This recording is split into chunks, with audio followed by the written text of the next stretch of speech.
Well, hello there, friends. Hey, we're back live with Trans Northland. My name is Sean Hayes. My pronouns are he, him, and his.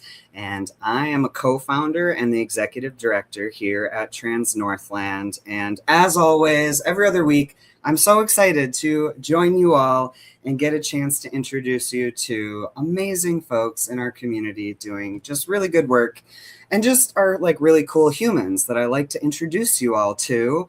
And this week, I'm super excited. This is our first time ever. We're having multiple guests. And I'm so excited to bring them on here momentarily.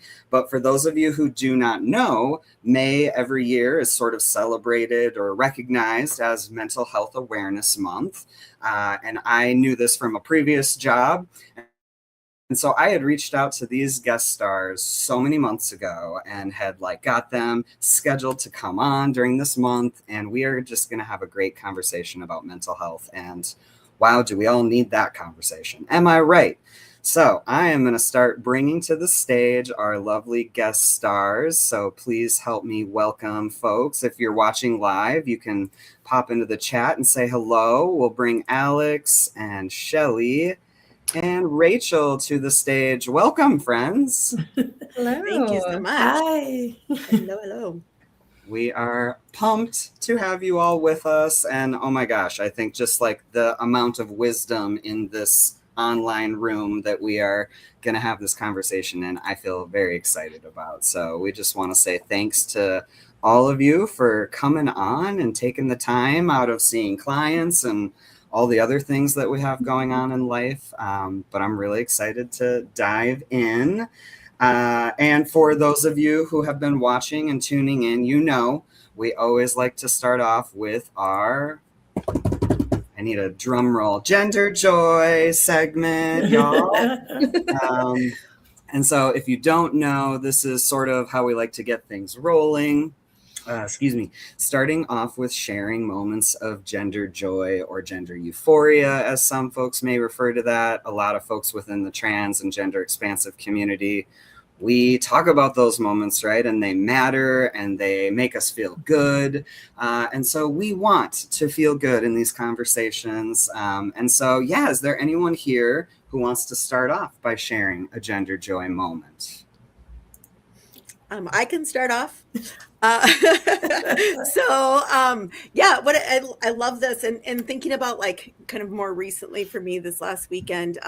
So I had my first, I'm branching off into the dating community again. And I had my first date with someone who's also non-binary. And I just felt so seen. That's great. Oh. Yeah, I love that. So I love it so much. I love that I have an opportunity to share that with others. Yeah. Yay. Oh, love that. Alex, do you want to go next? Sure. My moment was also this weekend, but it's not about dating, it's about clothing. I was at Costco, which is one of my favorite places. My son-in-law teases me that I should be sponsored by Kirkland. But they had some really nice athletic clothes, and I've been doing more ballroom, and I wanted kind of some more dance clothes. And I just felt so much freedom looking across kind of whether it was men or women's clothes. And it just made me feel like it's been such a long journey to come to the place where I'm like, if it feels good on my body as a non-binary gender expansive person, that's all that matters. And it doesn't matter how society labels it. And so I had some men's pants, but some women kind of dance wraps. And I felt so good and so expansive in my gender joy. I love it. Yay, Alex. I love that for you. How about you, Rachel? Yeah, and I was thinking about this, and this is one thing I think I should say is that I am cis. I'm a strong ally, but I'm a cisgender person. But I was thinking about this, and one of the things that I think recently has brought me some real gender joy is being able to braid my hair again, because it was short for a while. And I love braids. I love doing pigtail braids. It makes me feel young. It makes me feel feminine. And it just feels really good. And so I had braids in yesterday. And it was lovely. Yay. I should maybe connect with you because I need to learn how to braid my kid. I know all the braids. I need to learn. We should Yeah. this.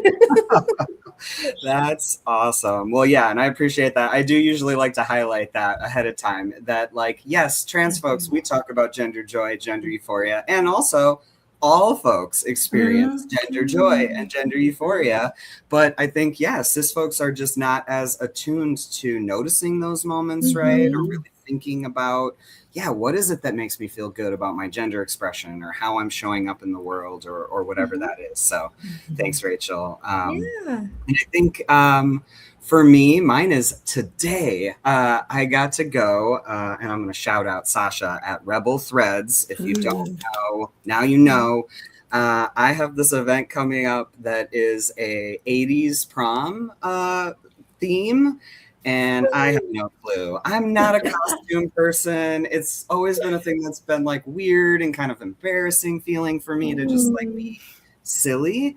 And I got to go to an event a couple weeks ago where I got to dress up like a hippie, and I went for it. I was like, I'm doing this, flower power, and so many compliments, and I felt so good about myself. And so this morning I got to go in and meet with Sasha, and she helped pull a bunch of stuff off the racks and does all of these like costume loans for folks. And I'm feeling pretty good about my 80s look, y'all. So you will probably see photos after the fact, but it just felt good to go and like, I don't know, be so affirmed by someone who is like a super strong ally in the community as well. And then for someone who just feels kind of like weird about clothing, it's been fun to sort of like just let myself explore that more and have fun, be a little sillier. It feels good.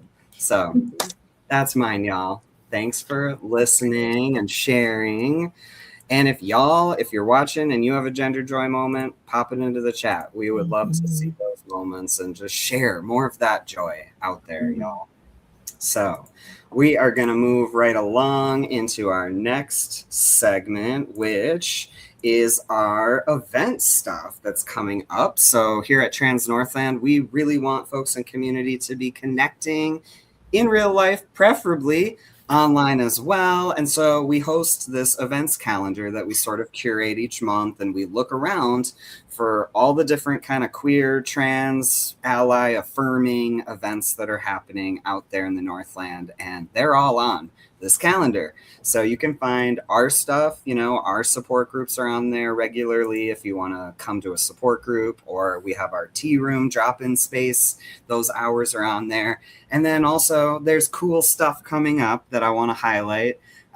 So just for Trans Northland, the month of May, we're kind of focusing hard on Trans Joy Fest because it's coming up real quick. And it's so joyful and so amazing. And there's a lot of details, and we're working hard. We've got a great team of folks. But we decided we're not going to plan additional events in May, so we can just make sure we get all of the things done. So you can still check us out at our support group. We've got one coming up with Laura and Sarah on May 18th. And then as a reminder, our tea room drop-in days happen at the Imaginarium every Tuesday, Thursday from 9 a.m. until noon. So you can come, drink some coffee, hang out, listen to tunes, vibe with queer folks. It's a good vibe. So come on down.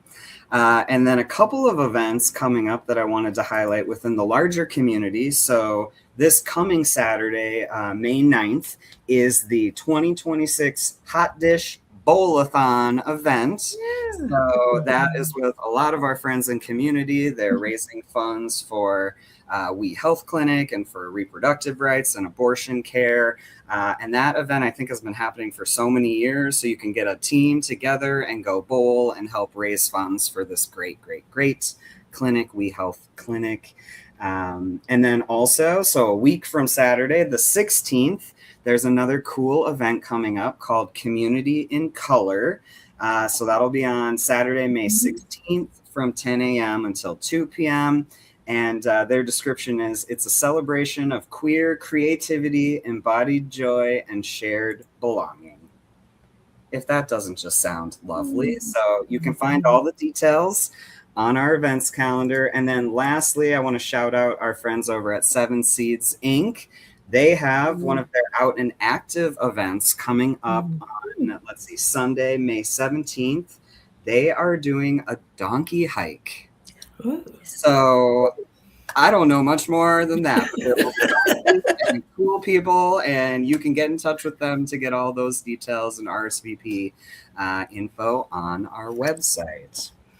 So yeah, and that's not even the tip of the iceberg. There's so many cool events happening now, y'all. Like all the time. You can see drag like every weekend of every month, it seems like now. And then queer art clubs and board game groups, and it's so wholesome, and I love it so much. So events, get in touch, get connected.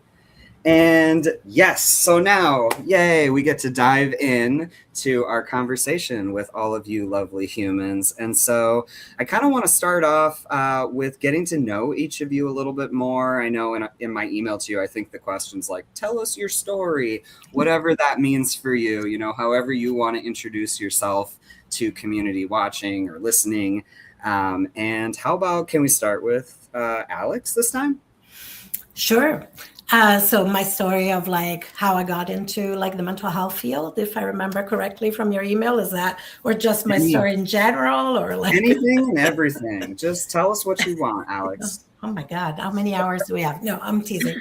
So I was brought up in Italy in the 70s, so there wasn't much talk of like mental health issues, right, when I was brought up. And the first time I got in touch with like a counselor or a therapist was when I was in my early 20s in the UK. And quite frankly, it was a terrible experience. Like it was so bad.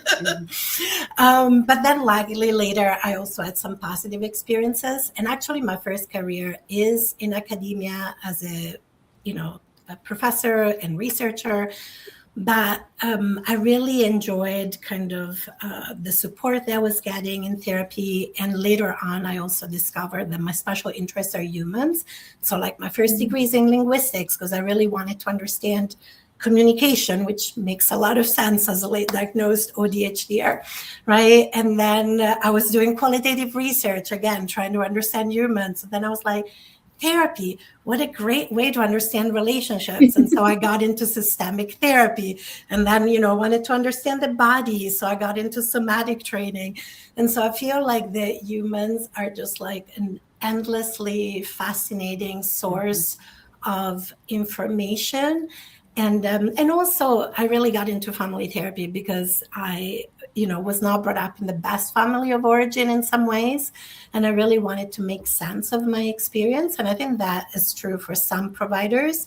And I think we don't talk about that enough, of like how sometimes our own stories of like trauma or difference might kind of bring us to the mental health field. But that's definitely been kind of part of my story.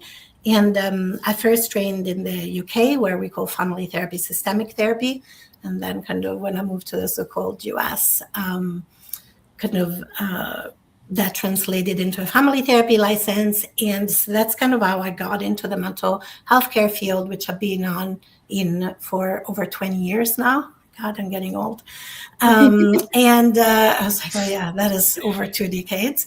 And what do I enjoy about it? There are so many things I enjoy about it. I enjoy the fact that, like I said, as humans, we have so many differences and yet so many commonalities at the same time. I feel like each one of us has our unique experience. Sometimes, especially when I work with trauma, I say to clients, the way we've been hurt is absolutely unique to us. And yet the way that we respond as humans has some things in common, right? There are some ways in which kind of our body minds kind of respond for survival, and kind of being able to validate that. And I think one of the things that brings me joy is really challenging kind of the more pathologizing model and really supporting people in understanding themselves as we were always whole. We are not broken people. We were never broken. We might have gotten harmed and hurt, and significantly so, but we are whole people who deserve care and compassion and love towards ourselves, and of course from others too. And that just brings me joy, kind of reconnecting folks with kind of our power and agency and our wholeness, if that makes sense. That is so beautiful. I love that. Like we are always have always been whole. I've heard that said a couple of times, and that does just land differently, you know? So thank you for that. Can we go to Shelley next? Yes. Hi. I am a marriage and family therapist here, similarly to Alex. Alex and I actually connected like I feel like almost 10 years ago, volunteering at a trauma conference with Bessel Yes. Vanderkolk. Yeah. And so, yeah, that systemic piece. But I got into this, and this was mentioned as well. Yeah, family systems growing up, you know, you kind of go, well, what's happening here? Like, I don't understand what's been going on. And so, you know, when I started delving into kind of the mental health field, actually when I was like in my teenage years, just in kind of peripherally, and then went on in my career, like doing other things, but like medical, I was more in the medical field. But then I ended up switching more into the mental health area. And part of it was, like I said, about the kind of understanding myself and my past experiences. And then also like wanting to share that. But I worked at one point as a behavioral technician in adolescent crisis. And I would see kind of families come back in, right? Like these kids come back in to get stabilized. And then we would send them out back into the same system. And then they would come back in and we would need to restabilize them. And that's what really led to kind of the path of marriage and family therapy and that systemic perspective. That tied in, I would say, with my experience of living abroad in Ecuador and just being in a more collectivist society. So that's been a big part of things. But then also within that, it's like, okay, let's look at this and then let's look at trauma. So I'm also a trauma therapist and like do EMDR as part of the work with folks. And so it has been this path that has helped me understand not only myself, but I'm just so interested in others and the relational parts. This is like before I became a therapist, I did not, I tended to hop around to different jobs and whatnot, with more frequency, because I would get bored. And it's, you know, within this field, it's just a never ending learning experience. And there's always space for growth and for me to practice. I always talk about like with clients, like I practice what I preach to the best of my human ability, right? And have my own flaws and come with that as well. But really, being able to kind of move forward in this space and continue to learn and grow. And it's just exciting to see that come forth with the clients that I work with too. It fills my heart and it fills my cup. So that's a little bit about my story. Yay. Thank you so much. I love learning all of these bits and pieces. It's like I know all of you in some capacity, but yeah, I love learning more and that more folks are learning more too. So yeah, how about you, Rachel? Yeah, so I'm just personally about me. I think, you know, Alex mentioned being neurodivergent. I just found out I have autism at 40 years old. So that's been a journey. So I am an autistic adult. I am a individual therapist who specializes in quite a few things because I have autism. And what's interesting is I specialized in transgender care and advocacy within the mental health field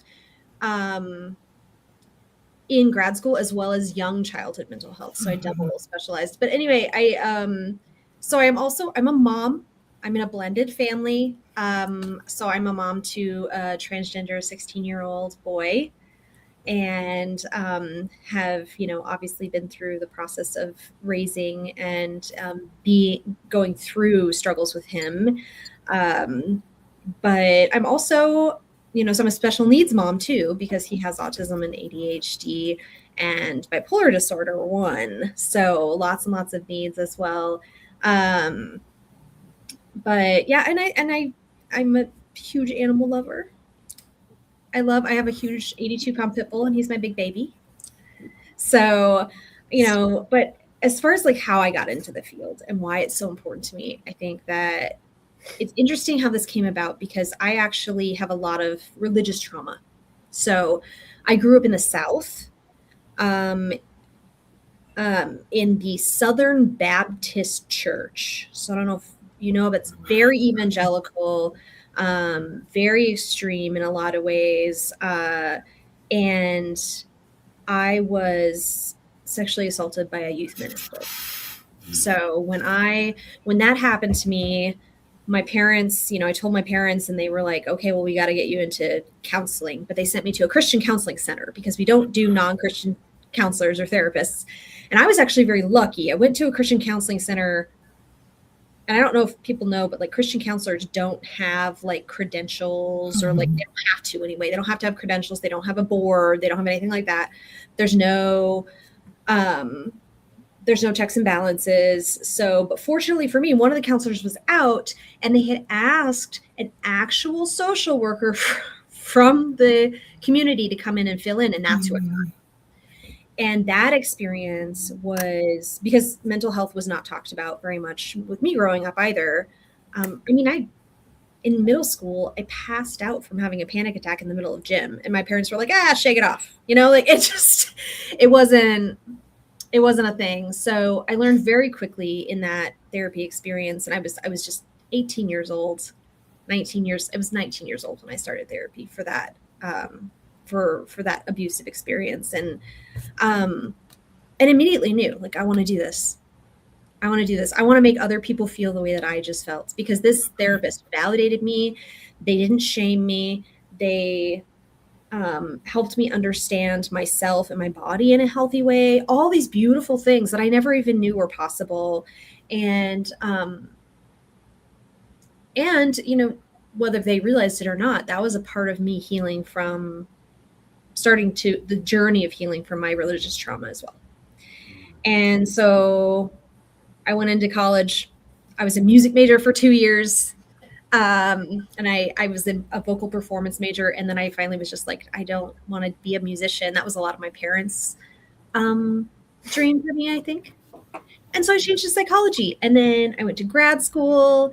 And this was the time when it was in 2010 when I started grad school. So this was the time where the DSM-5, which is the Diagnostic and Statistical Manual of Mental Disorders for the U.S., was being kind of revamped and rethought out, because the new one was going to come out in 2012. And there was a lot of debate at the time about what transgenderism is, or that's what they call it at the time, or like what gender identity disorder is, because at that time it was considered a sexual dysfunction disorder. It was raised to pedophilia. Like, it was not okay. And for those of you that don't know the history, homosexuality was a mental disorder in 1973 in the DSM. So, there's some catching up to do. And so all of my research when I was specializing in this work was working with the trans community, understanding their voices, understanding their terminology, really educating myself so that I could educate others. And then my thesis was advocating for depathologizing gender dysphoria and doing something called advocating for an identity-based perspective, which means this is not a disorder. This, like all of the things that we see in people that are transgender or non-binary or whatever, that are gender expansive, or what I like to call gender creative. I loved using that for my kid. I love that term, especially with kids. But just saying, like, the things that they struggle with are societal. They're because they're marginalized. They're because this world and this country is not built in a way to support them. And it's systemic. It's not a mental health disorder. It's a response. And so I did research on that. And then, 3 years later, my son at 4 years old goes, "Mom, get rid of all the princess stuff. Get rid of it. I want to go to the boys section." I was like, all right, here we go. So it was like, I just got the universe kind of prepared me for having a transgender child. And so I knew what to do. And we raised him very gender neutral so that he could always feel like he had options. And actually I met Sean and got involved with Trans Northland because I was like, he needs to be around gender expansive people. And we went to one of the first Trans Northland events which was that get together and take all the pictures to celebrate and everything. And there was pizza. My son was probably like 8. Yeah. Yeah. Mm-hmm. He's 16 now. So yeah, it's been a journey. I love working with little kids. I see kids as young as 3. And I love, my 2 specializations, well, my 3 specializations now. I work in complex PTSD and child abuse, and all of those things. So they all seem to converge because a lot of my clients, I see littles that are gender creative, which is one of the most beautiful parts of my job. Oh, it's just beautiful. I work with families to help them understand their gender creative or gender expansive child or adolescent and the best ways to support them, work through things with parents, because I am a parent. What does it mean for me? What does that mean? What support do they need, right, in order to be as supportive to their child as possible? So I do work with some families. I don't work exclusively for family therapy, but I bring a lot of parents into my work. And I specialize with chronic PTSD in adults and then transgender adults. So I see kind of the whole spectrum. And, being autistic and still trying to figure out what that means, it's interesting because my first instinct was like, what does it mean that I'm a therapist? And I'm capable of this, but it is very much what Alex said. It's like humans are, first of all, it's pattern recognition. And it's people with autism have a huge drive for connection. Our connection just looks different. Mm-hmm. And so my ability to connect and to be good at my job was because that was my hyperfixation. That was what I wanted more than anything else, was to understand and love people. And so, yeah, that's how I got where I am. Oh my gosh. I love it. Mm-hmm. I love it all so much. I appreciate each of you for sharing more. And fun fact, Rachel, I was just talking about that event. I believe that was during the first Trump regime. And there was a whole campaign around "We Won't Be Erased," and we hosted this photo shoot. Well, you were a new father at the time too. I know. I had a tiny little baby. Oh, it was so great. Teeny tiny. Now she's huge. Yes. Well, and it's perfect. This is like a perfect segue, right? Because we wanted to get a little bit more into so gender affirming mental health care, right? I mean, when we hear gender affirming health care, I think folks oftentimes are thinking about medically, right? Like hormones, puberty blockers, surgeries, whatever. There's so many different forms of gender affirming care for adults and for youth.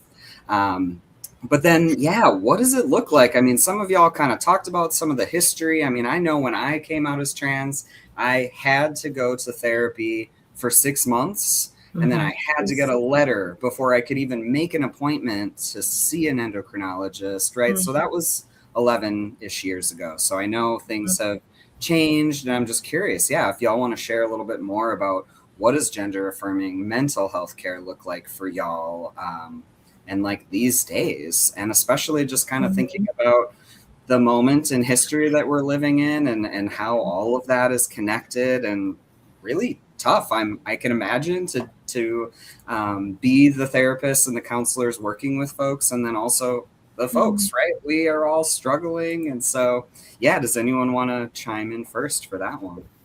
Yeah, I can jump in because I want to build on something that Rachel was talking about, if that's okay.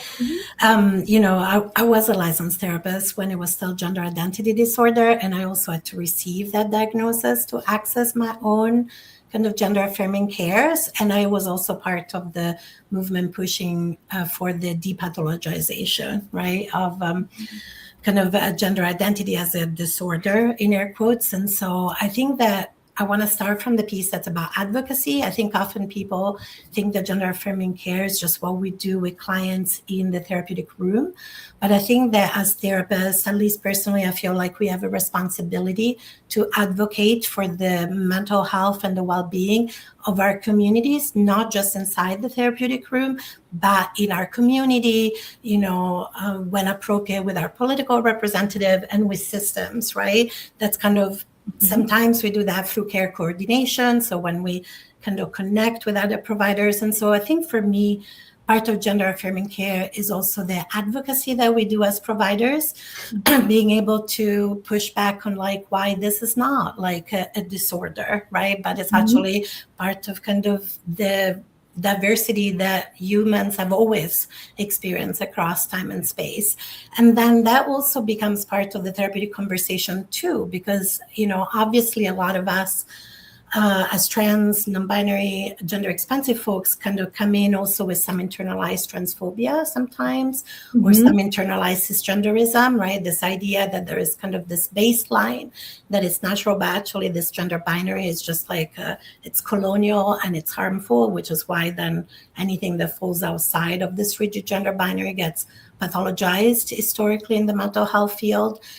And so that is also, for me, gender affirming care is also encouraging people to remember that we're part of a community and that we have transcestors and gender blessed ancestors, right, that have come before us. And especially at this time, you know, once again, we see kind of this increased amount of kind of transphobia on a legislative level, you know, and I also really want to acknowledge that the systemic violence against like Two-Spirit folks, Indigenous queer folks, Black and brown, trans, non-binary, gender expansive folks has never stopped. And I think that now like white folks are feeling it more. And so for me, gender affirming care also means kind of remembering the strength in the collective, right? And of helping people feel kind of less alone, right? No matter what choices we might be making individually.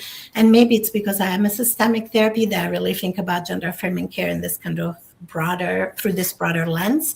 And so the advocacy, the education, and then what happens in the therapeutic room as well. But even in the therapeutic room, I think at the heart, for me, gender affirming care is also just about really validating somebody and saying somebody else doesn't get to define you, right? You get to define yourself, and then go through whatever process we need to go through, right? Whether there is grief because of kind of this kind of colonial harm that's been done to us as community, whether there is like negotiations within the family to make sure a child or young person is supported in a way that's kind of appropriate to their thriving, you know, because I don't want us just to survive. I want us to thrive, right?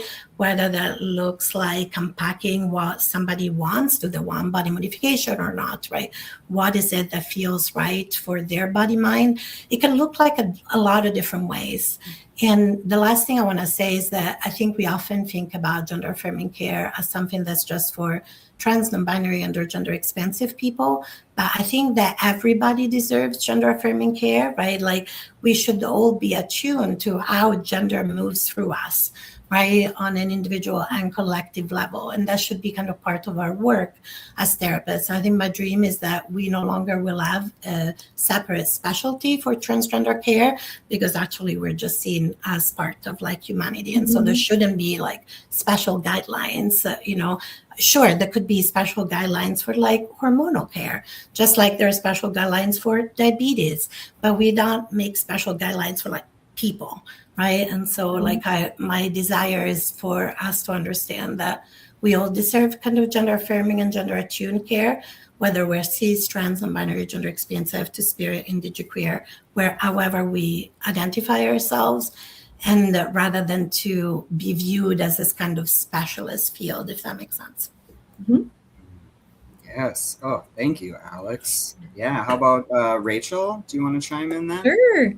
Yeah. I think there's a lot of, Alex said it beautifully. I think there's a lot of things that go into gender affirming care in the practice, in the way that you conceptualize the human in front of you, right? And the system that they're within. I also think for me, it looks very specific too. In my practice, it looks very much like kids are coming to me with gender issues, but like struggles with figuring out who they are. I see a lot of kids, I see a lot of adolescents. And so a huge part of my job is working with the kids to encourage them and give them permission to to really get to know who they are within the gender spectrum, and to also give psychoeducation to the adults and the family members, which means let's talk about what is the difference between gender identity and sexual orientation and romantic orientation and biological sex and gender expression or presentation, right? Because I like, there's so many questions that I get all the time. Like, parents are always so confused as to like, okay, so my son says he's transgender, but he still paints his nails. I don't understand. So I'm like, that's when we talk about the difference between gender identity and gender presentation or expression, right? And all of these different things. I said, can men wear nail polish? And they're like, well, yeah. And I'm like, well, there you go. I was like, so that's a big part of it. Another big part of it is, you heard Sean, you said, and Alex, you also said something about having to go through a process to get access to gender affirming medical care. And I'm a big part of that. I do.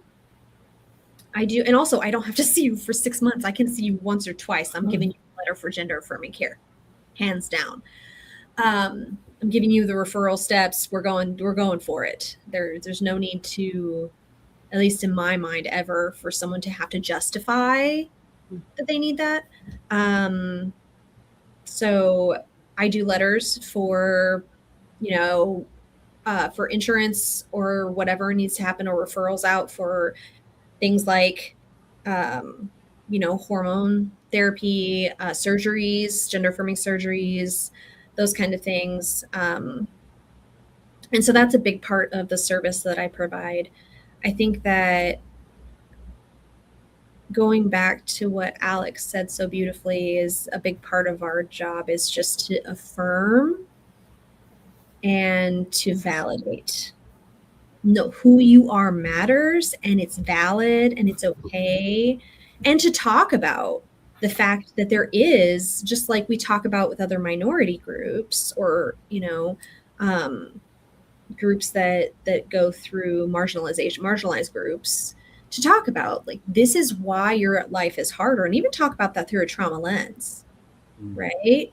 There is so much trauma that comes with being transgender because of how the world responds to you, your family responds to you. We lost family. We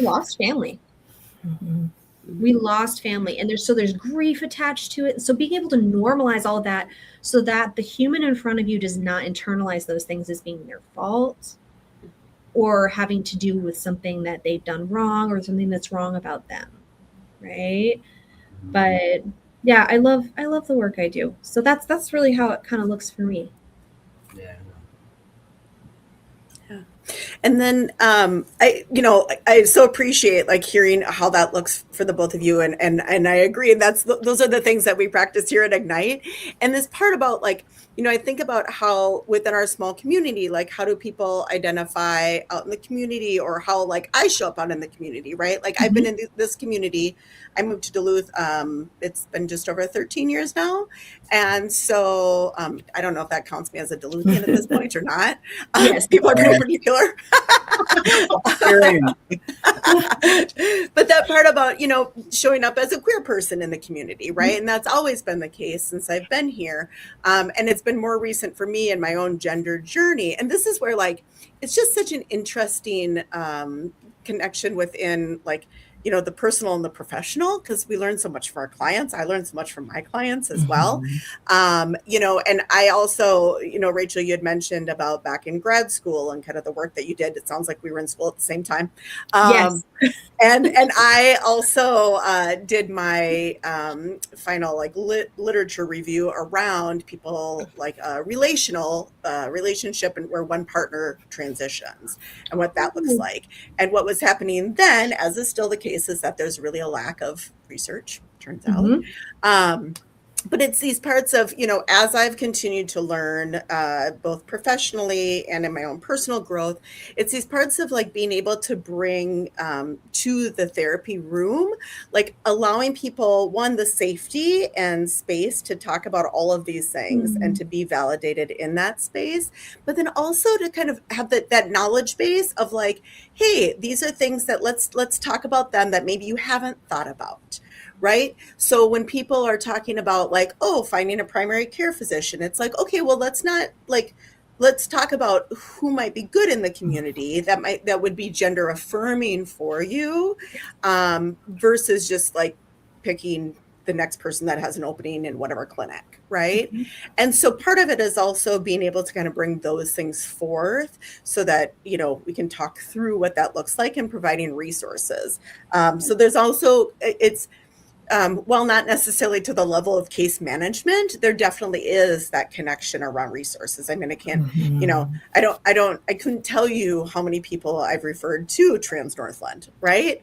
And to the resource list that you all provide. And that's such a, great to be able to have that in our community, how important that is. So I also think about like within kind of the ways that like on the website and what that looks like, right? When designing, so we did recently like a rebrand to Ignite Therapeutic Services. And so in creating a new website, it's like, what are the pictures that are on there? Like, how do we show that this is an inclusive space that is, for people that are queer, trans, have different, in my practice, our focus is also on people with different sexual lifestyles, alternative sexual lifestyles, BDSM, kink, and different relationship structures, right? All of this.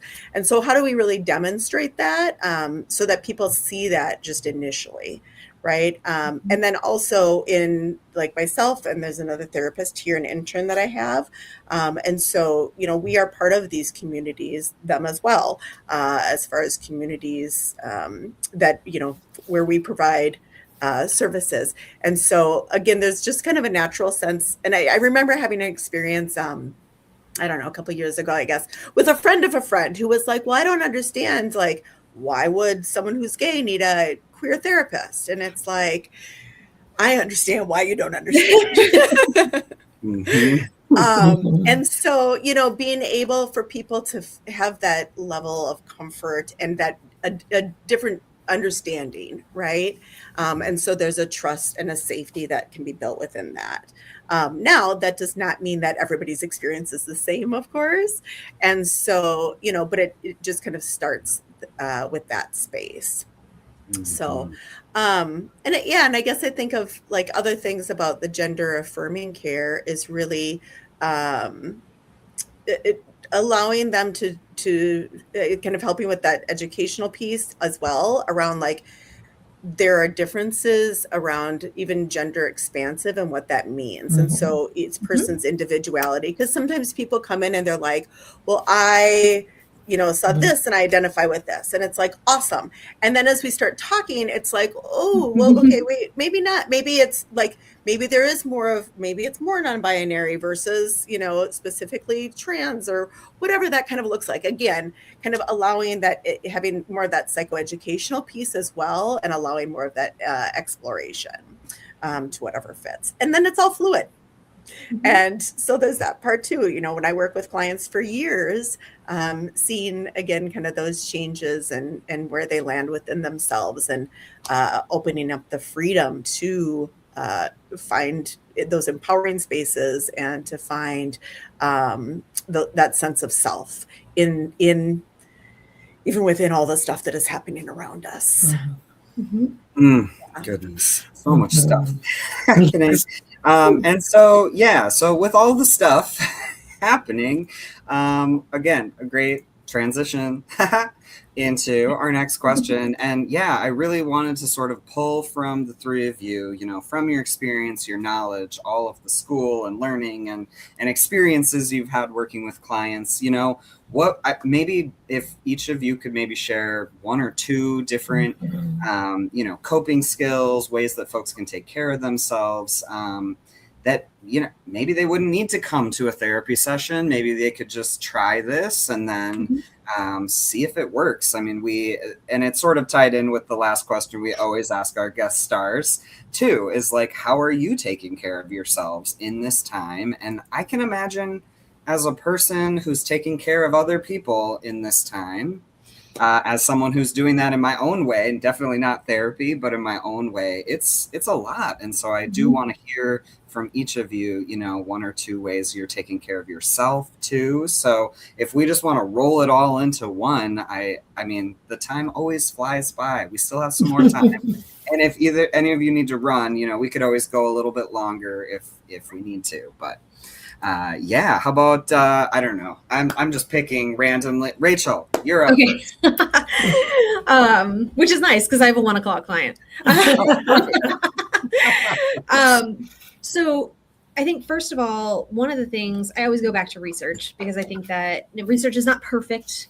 A lot of times it proves some things that we already know kind of intuitively, but you know, there are some things, if you want to really kind of hit your self-care hard and you're really struggling, some of the things that if you consistently do have been shown to be most effective in increasing resilience, which is really what this community needs so badly right now, is resilience, the ability to maintain our health during this, and then to be able to bounce back from all of these bullets that are kind of being thrown at us, right?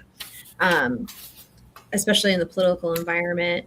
So some of those are just practicing daily gratitude. It is not toxic positivity, but I think that when you are in crisis, you know, when we're in crisis, our brains are not great at looking at positive things. They focus on the negative because they're in survival mode, right? So being able to, in addition to validating those difficult emotions, to also practice daily gratitude and to slow down and practice mindfulness tools. Those are research-based. You know, we need to slow down and be connected to each other in the present as much as possible. And do things you enjoy. You have to do anything, and find time for it as much as you can. You know, I think like those things are really, really helpful, and just focusing on what's in our control.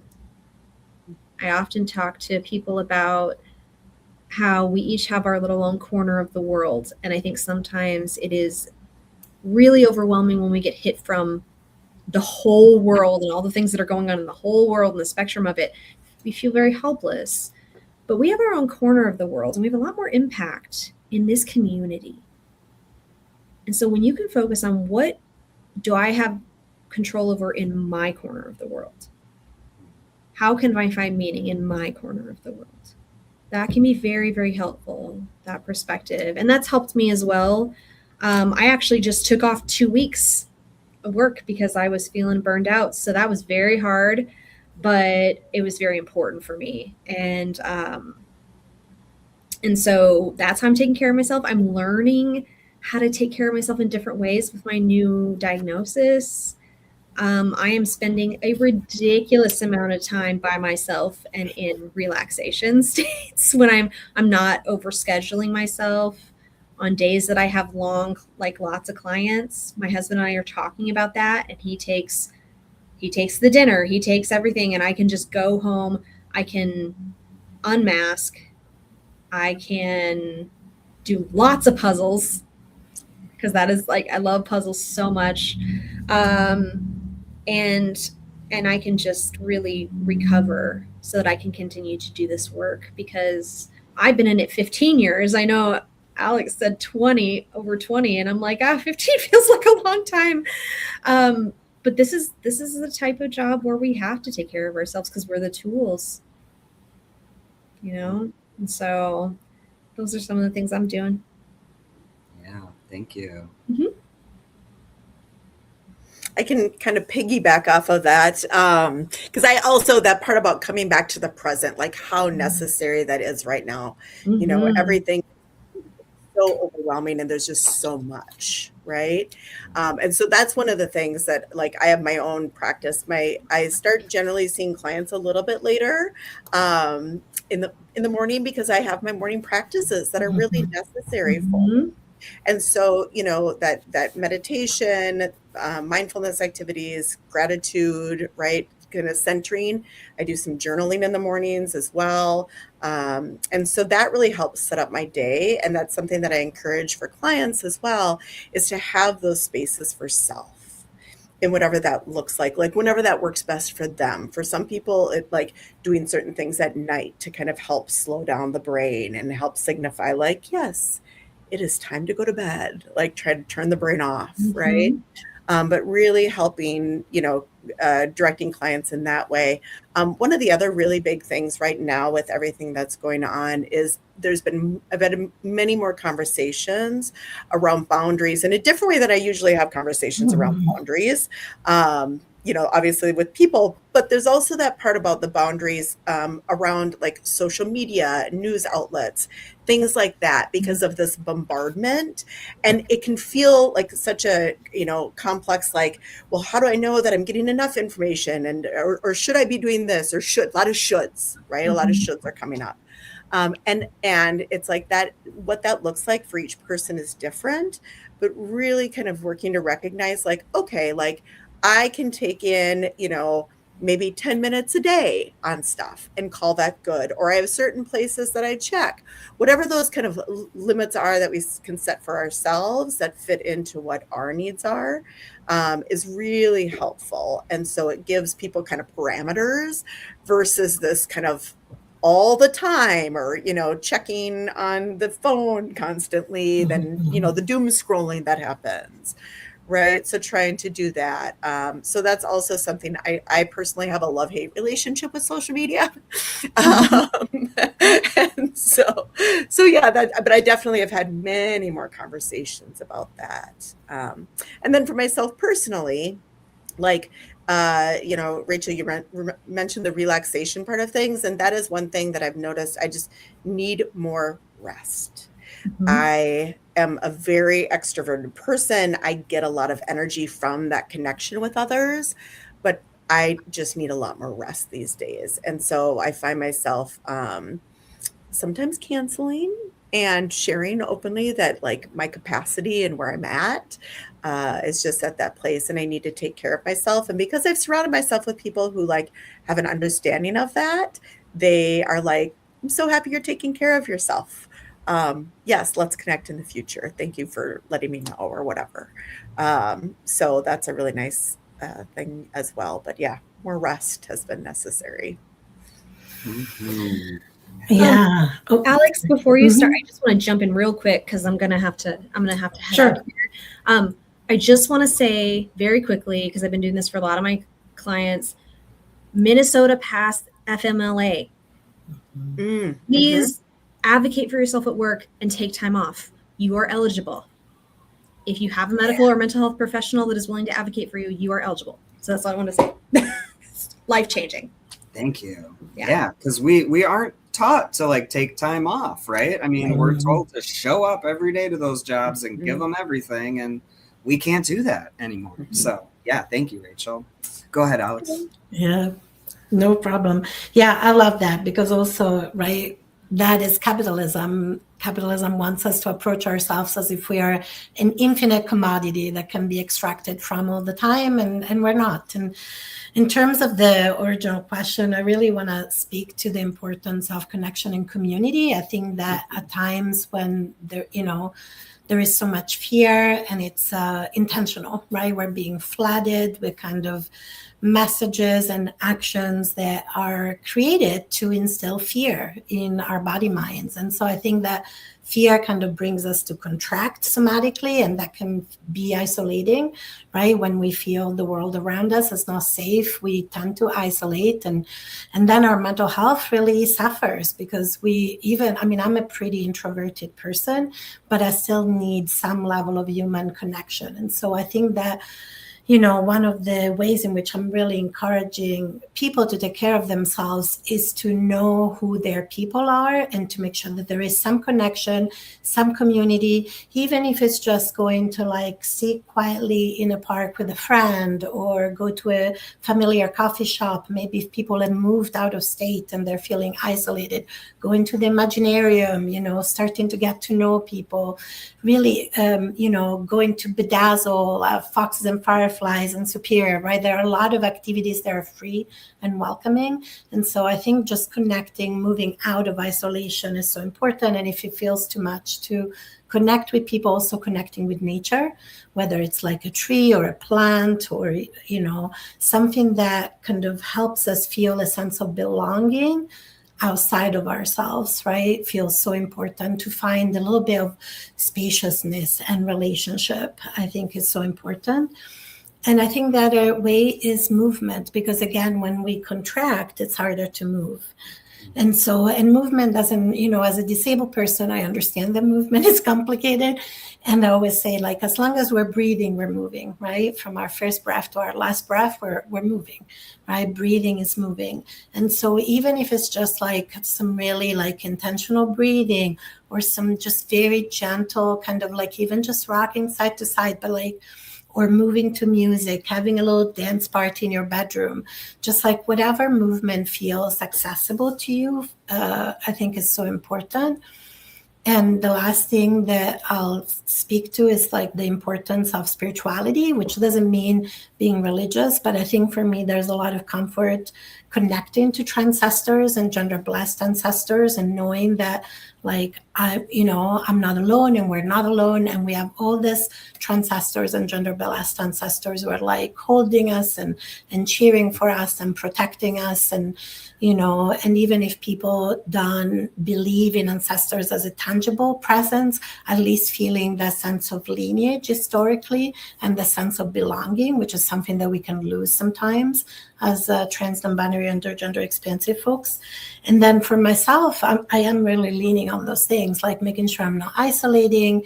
I have started to dance again, kind of more intentionally a couple of years ago. So, going to my ballroom studio, shout out to North Shore Ballroom, which is super welcoming of trans folks. And I try to be in the studio 3-4 times a week to really, even if it's for a short period of time, because when I'm on the dance floor, then everything else kind of disappears, and just really what you said about spending that quiet time to like be with myself, being with spirit, ancestors, with like the trees that I can see right outside my window, and just really remembering that there isn't just this kind of machine of terror and oppression out there, but that there also spring is coming, and that there is bird song, and that there is beautiful sap that is being turned into maple in our region, right? And it's just like that the lake is not frozen anymore, the lake shore, right? Just like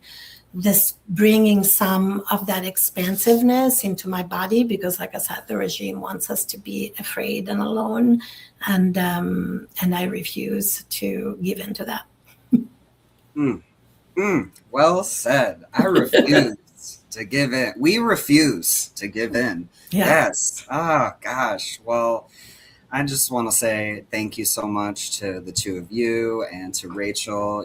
She had to go and get back into the work, and I'm just feeling very grateful, for each of you and for all of the people in our community who do this mental health care. It is so vital, especially now, as someone who has been in therapy personally for like, I keep meaning to check how long it's been, but like I think 11 years, and I will like never stop going, because for me personally, that is something that really helps me, has gotten me through the darkest, scariest moments in my life, and even like the stressful days at work, where you're just like, it was a shitty day, and oh man, now I get to like go and talk to my therapist, this person who is there to care and support. And so I don't think y'all get enough credit, year round. And we just want to say thank you for the work that you do, because it is so important and we need it.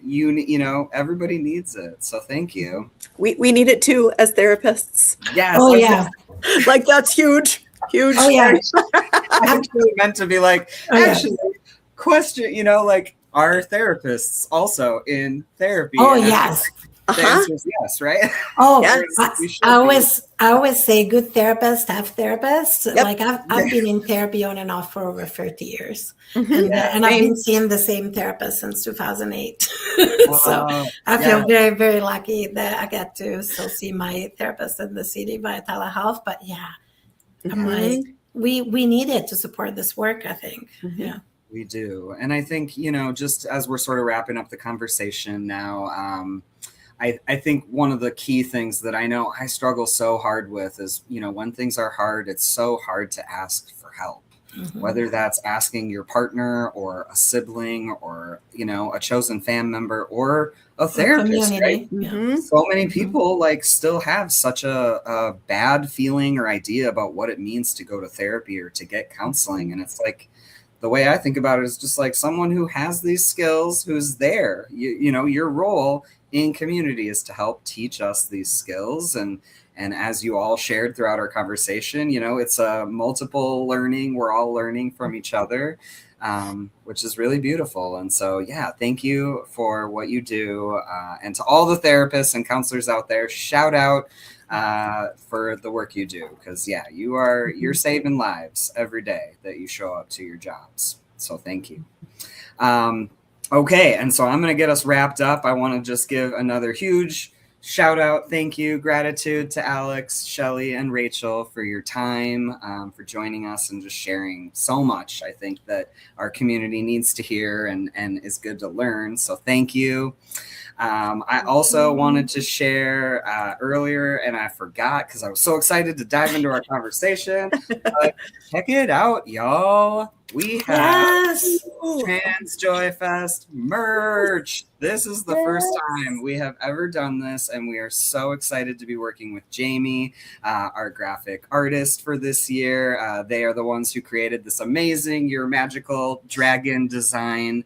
And so these are available now on our merch store, which I'll toss down there. As of now, we've got the trans pride colors, and so many of the other gender identity colors are coming very soon as well. So we'll have a ton of options: two-spirit, non-binary, genderqueer.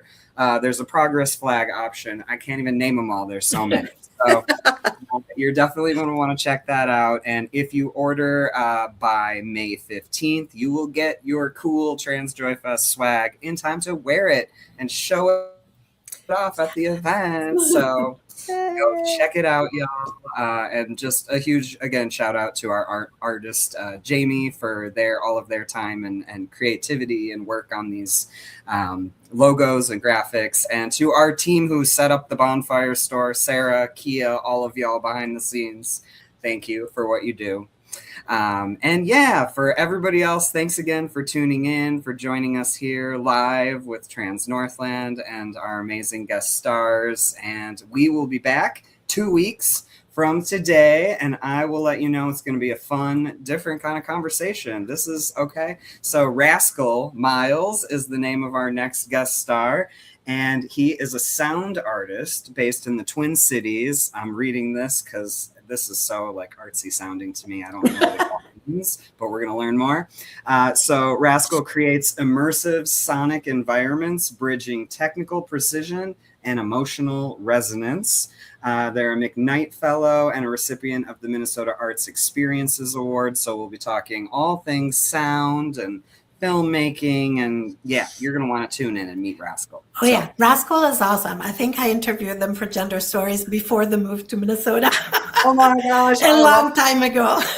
I love that. Look at that connection. Oh, I love the community connections. Yay. So shout out. Join us in 2 weeks to meet and hear from Rascal. Definitely. Thanks again for tuning in, y'all. We're really, really grateful to be in community with all of you.